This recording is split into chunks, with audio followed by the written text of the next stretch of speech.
I'm Cynthia Norton. I'm here at the Canistow Greenwood Elementary School. This is my second grade classroom where I teach 17 students. This school is very special to me because when it was brand new, my kindergarten class was the first class that came through, and I stayed here all my school years and graduated from this school.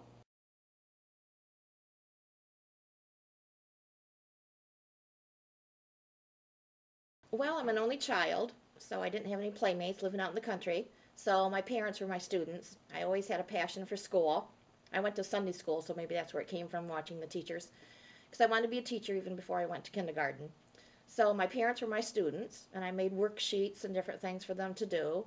And then I corrected them. My dad wasn't too happy all the time to play school, but he did. And then sometimes I would play on my chalkboard and have an imaginary class, and I would stand up front and sort of pretend I was teaching to them.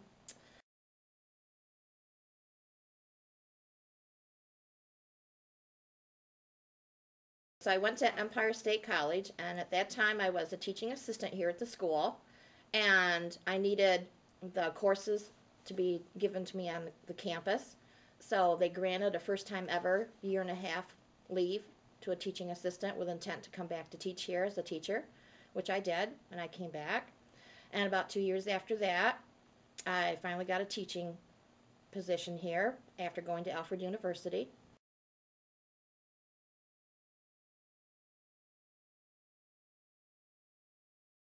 One of the highlights of teaching is always seeing the expression on children's faces when they meet with success, when they've learned a lesson or we've practiced and practiced something and that finally clicks.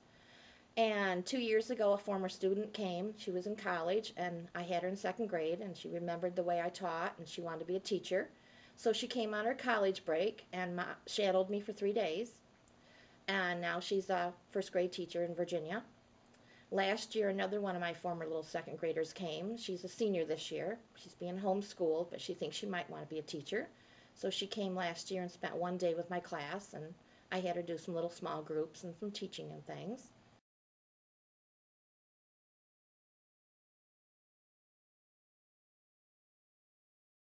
The most rewarding part about being a teacher to me is when I see the students meet with success. You can tell just on their face. It always doesn't have to show on paper pencil, but just their face when things are clicking in their little brains and they know they've learned the lesson really well.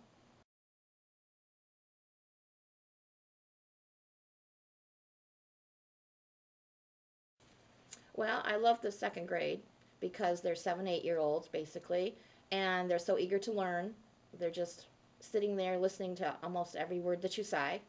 And usually at that age level, they're not too much of a discipline problem as sometimes the older children are. They get attitude or they might not want to do things, but I can just stand there and if they're talking or something and I just stop my teaching and they say, Miss Norton's waiting, and then they know to pay attention if they get off track.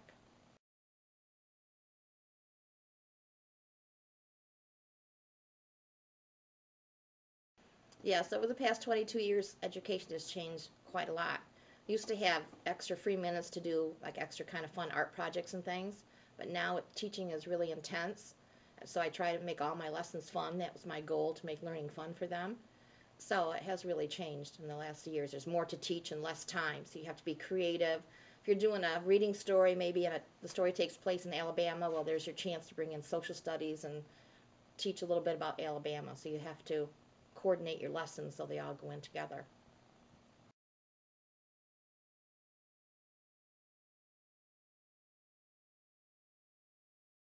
At school, they call me the hat lady because every other Friday we have a hat day where children can bring a quarter in if they want to wear a hat, and the money goes to a local charity like the fire department or the Humane Society.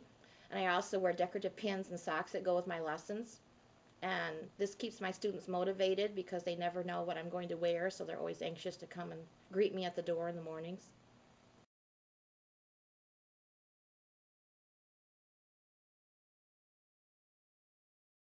Well, the charities for our school-wide program sort of encourages students to be a good citizen, so when they grow up, they'll want to support their local communities no matter where they live.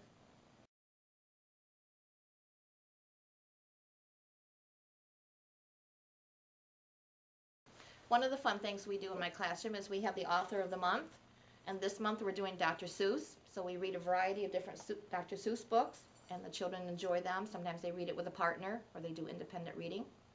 along with authors. Our weekly reading story has a different author every week, so they're getting exposed to lots of different authors and genre in literature.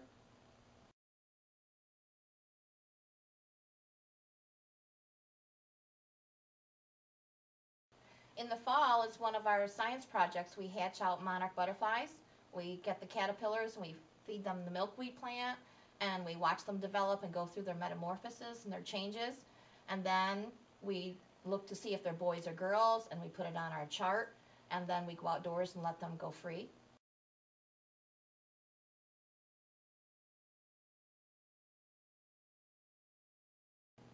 This is a writing project my students did. They picked a friend that they wanted to write to because we are studying how to write letters. So they tried to think of someone that maybe lived out of state so we could get a variety of different places. And then we mail our letters, then we talk about on the map where they went to, and they're always excited, wondering when their letter's going to return.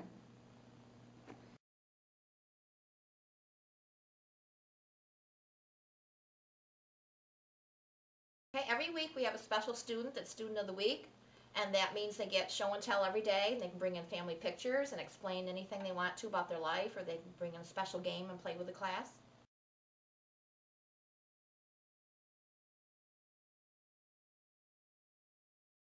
Okay, thank you for visiting my school, and if you happen to come on a Friday, you might see my students and I with our favorite hats on for Hat Day.